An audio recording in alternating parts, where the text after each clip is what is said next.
नमस्कार, आप देख रहे हैं टीवी 9 राजस्थान। और नीट पेपर लीक, जो एक तथाकथित पेपर लीक की खबरें सामने आ रही हैं, उसको लेकर एक बड़ा खुलासा हुआ है, बड़ी बात सामने आई है।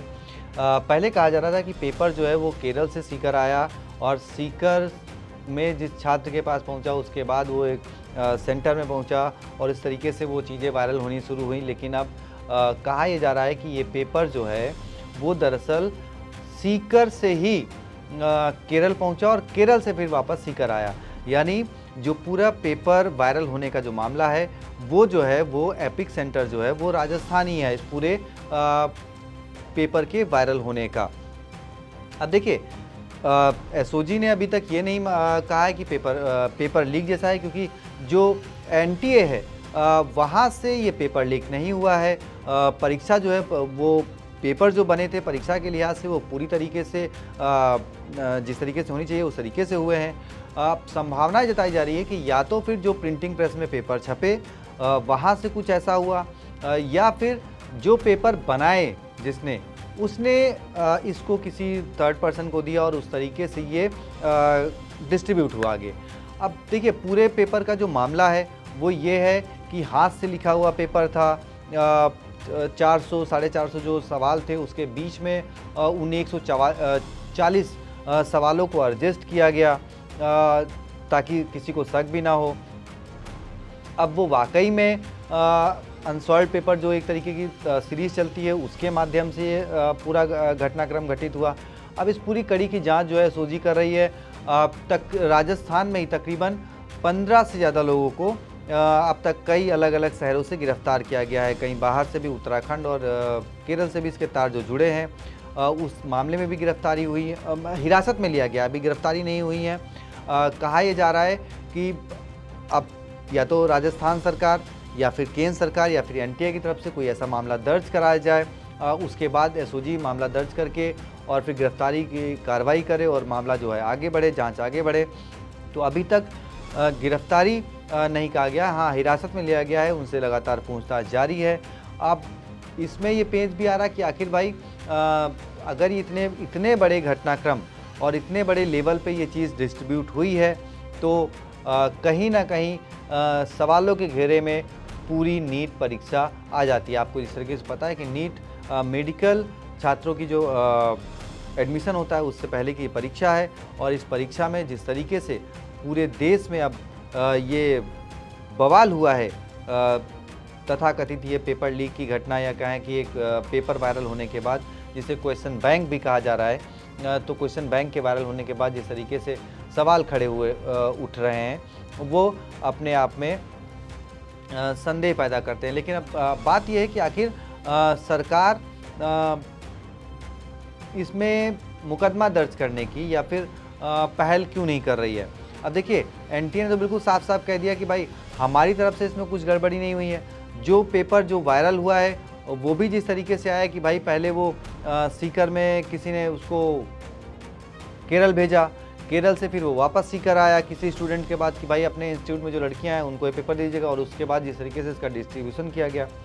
तो ये बहुत सारे सवाल खड़े हो रहे हैं। अब इसमें एक पेच ये भी आ रहा है कि जो ये पूरा घटनाक्रम हुआ है तो इसके पीछे आखिर क्या कोई नकल माफिया गैंग पूरी तरीके से सक्रिय थी, क्योंकि जिस तरीके से मतलब सोचिए 750 नंबरों का पेपर था, उसमें 600 नंबर जो है वो मैच कर रहे हैं। वो सवाल जो है तकरीबन जो 150 सवाल हैं वो पूरी तरीके से मैच कर रहे हैं, उसमें कोई कॉमा, कोई फुल स्टॉप, इन चीज़ों का कोई स्पेस नहीं रखा गया है। तो क्या ये जानबूझकर सवालों को इस तरीके से एडजस्ट किया गया, क्योंकि पहले ये पेपर जो है वो 30-30 हज़ार में बेचे गए। कहा जा रहा है कि 3 तारीख को परीक्षा थी, पहले ये आया कि 1 तारीख को पेपर जो है वो राजस्थान आया और उसके बाद डिस्ट्रीब्यूट हुआ। लेकिन अब खबर ये आ रही कि नहीं भाई 29 तारीख को ही पेपर जो है ये क्वेश्चन बैंक जो है वो वायरल हो गया था, सामने आ गया था। और सबसे बड़ी बात जो ये समझ में आई कि जिस तरीके से सीकर में मामला पहुंचा और सीकर में जिन छात्रों को ये क्वेश्चन पेपर मिला उसके बाद कहा जा रहा है कि उन्होंने पुलिस थाने में जाकर इसकी एफआईआर भी कराई, लेकिन पुलिस वालों ने इस पर कोई सुनवाई कार्रवाई नहीं करी।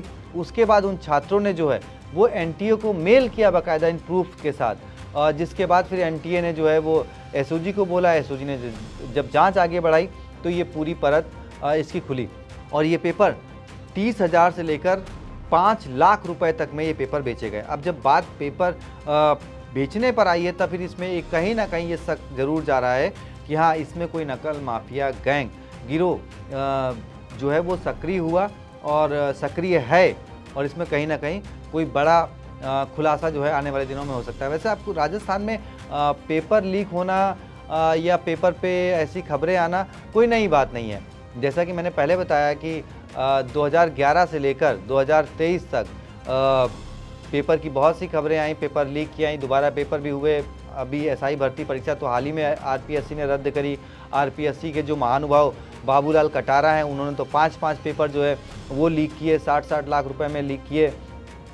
रामू राई का तो अपने बच्चों के लिए भी पेपर और प्लस जिस तरीके से वो एसआई भर्ती का पेपर उन्होंने डिस्ट्रीब्यूट किया, तो ये राजस्थान में कोई नई बात नहीं। हाँ, अब सवाल ये है कि आखिर सरकार इसे छिपा क्यों रही है, छिपाने की कोशिश क्यों कर रही है? क्या इसलिए कि भाई जो वो दावा ये कह रहे थे कि हमारे शासन काल में कोई पेपर लीक नहीं हुआ, तो उस दाग से बचना चाह रही है सरकार कि वो धब्बा ना लगे उनके ऊपर। आप अपने सरकार पर दाग धब्बे से बचने के लिए आप लाखों बच्चों के भविष्य के साथ खिलवाड़ नहीं कर सकते। ये यहाँ मामला सिर्फ प्रदेश का नहीं है, यहाँ मामला देश का भी है। अब देखना होगा कि इसमें होता क्या है। देखिए, जो कुछ भी हो, कुल मिलाकर राजस्थान के बच्चे सालों से ठगे जा रहे हैं, फिर ठगे जा रहे हैं और इस बार बात सिर्फ राजस्थान की नहीं बल्कि देश भर के बच्चों का है।